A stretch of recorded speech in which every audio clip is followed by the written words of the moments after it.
may bago na naman po akong lulutuin ngayon. And this time, one of my favorite. Ito yung mga gusto kong kainin. Lalo na kapag may gata. So, ipapakita ko sa inyo kung ano iluluto ko, ha. Okay, ito po ang aking mga ingredients.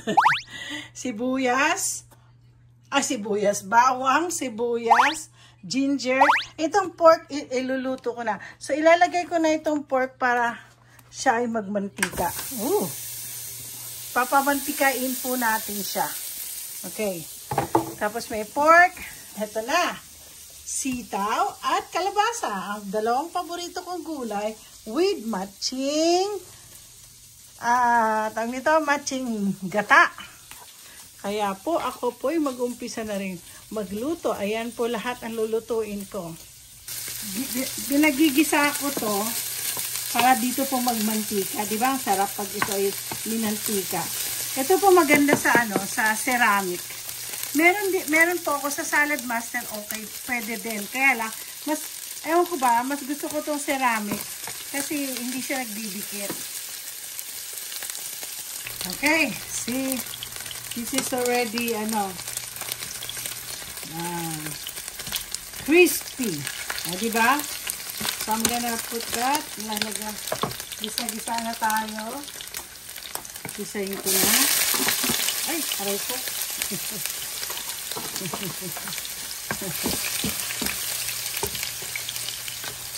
Nakakatuwa.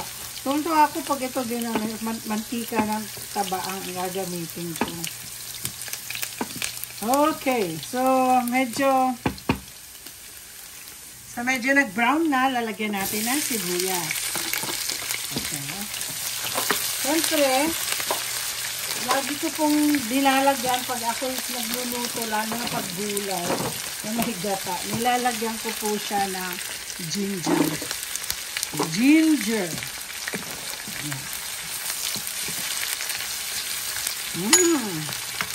Bango-bango.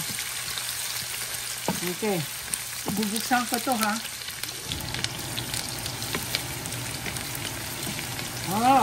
Tapos lalagyan na natin ang baboy.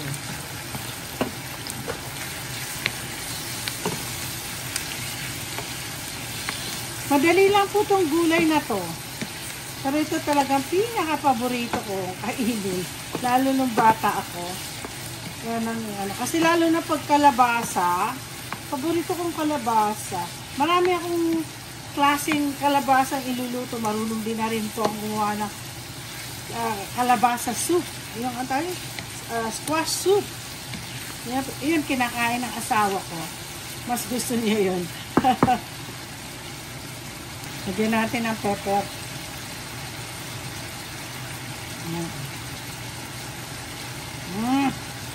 Tapos lalagyan po natin ng konting asin.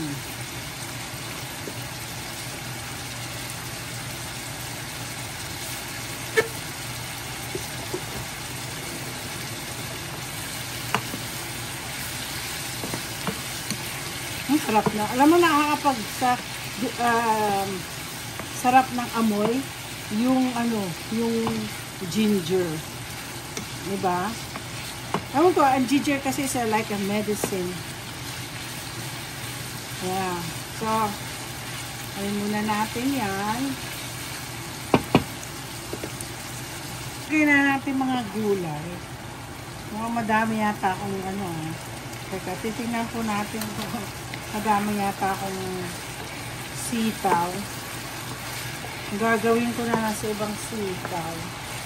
Next time, tatago ko to, ipa-frozen ko. Ganyan po pag may sumobra, ginagawa ko siyang ito yung itong mga natitira, ipa-frozen ko siya. Tapos, sabay natin ilalagay pati ang kalabasa. So, tama lang siguro yung sitaw, no? Tama lang po yung sitaw. Hindi masyado. Pwede ko adobuhin yan, Pwede ko rin siya adobuhin bukas o mamayang gabi. Maga ngayon, kaya So,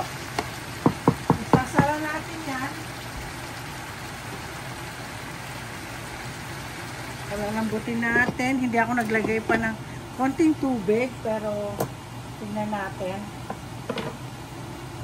Buksan na natin. Oh. Wow! Ang gandang tignan, ano? Oh, sana nga luto na po ang ano. Gusto ko kasi ang aking ano.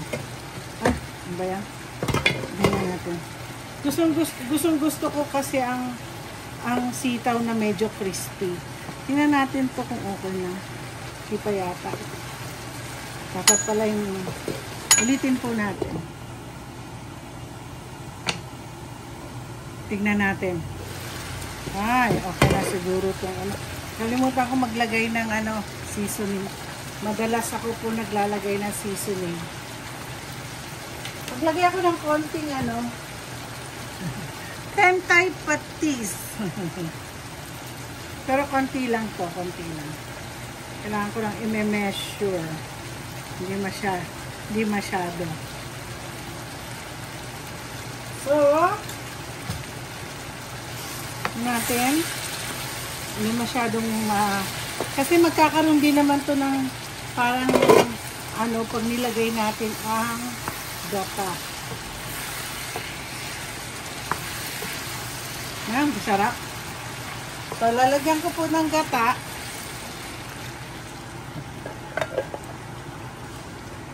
Gagawin kong dalawa kasi gusto ko. Ay, pwede na pala. Hindi, gawin ko ng dalawa. Para masarap. Yung talagang, tingnan mo, hindi ko na siya nilagyan ng tubig kasi dito mismo, yan po ang magiging sabaw, yung gata. So, kailangan po doon, iluluto ko na dito yung gulay. Na natin, pakuluan na lang natin muna. Ito na, luto na yan. Tikman lang natin. Sarap. Okay. Lasang-lasa ko talaga yung gata. Yun ang talaga importante. Malasahan ko yung gata. So, ito na po. Mag-start na akong ano, titikman natin yung ano, luto. Luto po yung ano, yung kalabasa. Alam niyo ito ba yung kalabasa na tinanim ko? Oh. Ito.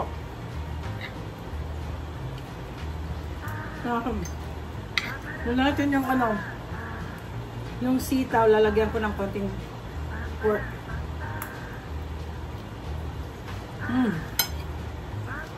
Yeah. Ito yung madalas ko niluluto sa Pilipinas ng araw. So don't forget to like and subscribe po. And tingnan natin kasi marami suggestion. Titingnan ko masyadong marami pong kailangan kong iipunin na ingredients sa kare-kare. Gusto ko gumawa ng kare-kare made by my mom. So, titignan natin mamaya kung makapunta ko sa store. Okay? Thank you again for watching my food vlog.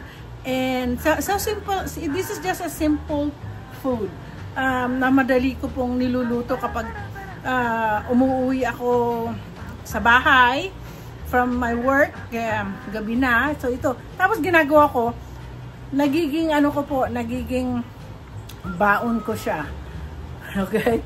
So don't forget again, like, subscribe, and share. Okay? Salamat po!